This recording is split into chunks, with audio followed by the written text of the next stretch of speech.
అండి, అందరికీ నమస్తే. నేను మీ Gaurakrishna. Welcome back to our channel wall post and welcome back to super 7 updates. So super 7 update లో ఫస్ట్ అప్డేట్ వచ్చేసి మన మహేష్ బాబు గారి గురించి అనమాట. సో మహేష్ బాబు గారు ఒక నటుడిగానే కాకుండా మంచి బిజినెస్ మ్యాన్ గా కూడా మనందరికీ తెలిసిన విషయమే. సో ఆయన సారథ్యంలో ఏదైతే ఏఎంబి మాల్ నడుస్తుందో ఆ ఏఎంబి మాల్ అయితే 7 years అయితే కంప్లీట్ చేసుకోవడం జరిగింది. అలాగే 2026లో బెంగళూరులో మరొక కొత్త ఏఎంబి మాల్ ఓపెన్ చేస్తున్నట్టు ఆయన ఇన్స్టాగ్రామ్ ఖాతాలో మహేష్ బాబు గారు తెలియజేయడం జరిగింది. అలాగే నెక్స్ట్ అప్డేట్ వచ్చేసి రణవీర్ సింగ్ గురించి అనమాట. రీసెంట్ గా ఒక అవార్డ్ ఫంక్షన్ లో కాంతారా సినిమాకి సంబంధించి రిషబ్ శెట్టికి సంబంధించి ఆయన ఏదైతే పనిచేయడం జరిగిందో దానివల్ల చాలా క్రిటిసిజం అయితే ఆయన ఎదుర్కోవాల్సి వచ్చింది.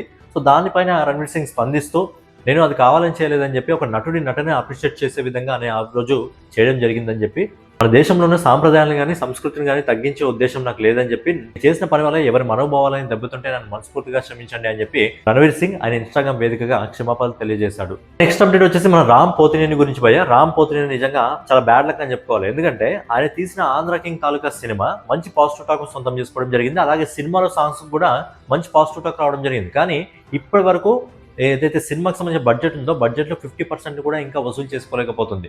మరి పర్టికులర్గా దీనికి రీజన్ ఏమై ఉండొచ్చు అనేది ఆడియన్స్గా మీకు ఏదైనా ఒపీనియన్ ఉంటే మీరు కింద కామెంట్ చేయండి.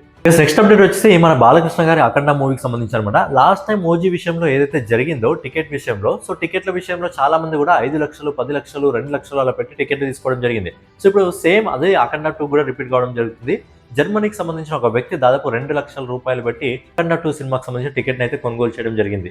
అలాగే నెక్స్ట్ అప్డేట్ వచ్చేసి మన రామ్ చరణ్ గారి పెద్ద మూవీ నుంచి అనమాట. సో రీసెంట్ గా పెద్ద మూవీ నుంచి చక్రీ సాంగ్ వచ్చి గ్లోబల్ వైజ్ గా అందరినీ ఊపేస్తున్న సంగతి మనకు అందరికీ తెలిసిన విషయమే. సో ఈ సినిమాలో మిగతా సాంగ్స్ ఏవైతే ఉన్నాయో అవన్నీ కూడా కంప్లీట్ కావడం జరిగింది, ఒక ఐటమ్ సాంగ్ మినహా. సో ఐటమ్ సాంగ్ ఇంకా కంప్లీట్ కాలేదు. ఆ సాంగ్ కంప్లీట్ అయిపోయిన తర్వాత మరి ఆ సాంగ్ లో రామ్ చరణ్ గారికి జోడీగా ఎవరుంటే బాగుంటుంది అని చెప్పి మూవీ టీం అయితే ఆలోచన చేసే అవకాశం ఉందంట.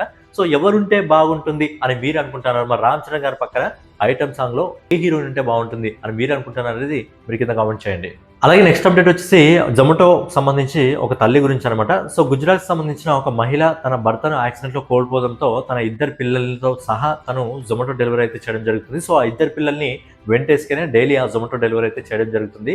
సో ఇది విన్న తర్వాత ఏమనిపించిందంటే కేజీఎఫ్ సినిమాలో ఒక డైలాగ్ ఉంటుంది కదా, తల్లిని మించిన యోధులు ఎవరు లేదని చెప్పి. సో ఆ డైలాగ్ అంతా గుర్తుకొస్తుంది. సో అందుకే ఈ వీడియో తిరిగి మళ్ళీ ట్రెండింగ్ అయితే అవుతుంది. ఏంటి అంటున్నాడు అని అనుకుంటున్నారా? ఏంటంటే ఈ వీడియో ఇప్పటిది కాదు, 2022ది. మరి ఇప్పుడు ఎందుకు చెప్తున్నారా అని ఆయన అప్లోడ్ చేసుకొచ్చి అంటే మంచి చెప్పడానికి ఇయర్తో సంబంధం ఏముందో. అలాగే ఫైనల్ అప్డేట్ వచ్చేసి భారత్ ఫుట్బాల్ అండర్-17 టీం చివరి క్వాలిఫైర్ మ్యాచ్ లో డిపెండింగ్ ఛాంపియన్స్ ఇరాన్ ని చిత్తు చేసి 2-1 తేడాతో విజయం సాధించింది. ఈ విజయంతో భారతదేశం అధికారికంగా 2026లో ఏదైతే ఏషియా ఫుట్బాల్ కప్ టోర్నీ జరగబోతుందో దానికైతే అధికారికంగా తన పేరుని అయితే నమోదు చేసుకోవడం జరిగింది. సో ఫైనల్ గా ఇవ్వనమాట సూపర్ 7 అప్డేట్స్. సో డైలీ ఇలాంటి ఇంట్రెస్టింగ్ అప్డేట్ కోసం మన వాల్ పోస్ట్ ఛానల్ సబ్స్క్రైబ్ చేసుకొని ఫాలో అవుతూ ఉండండి.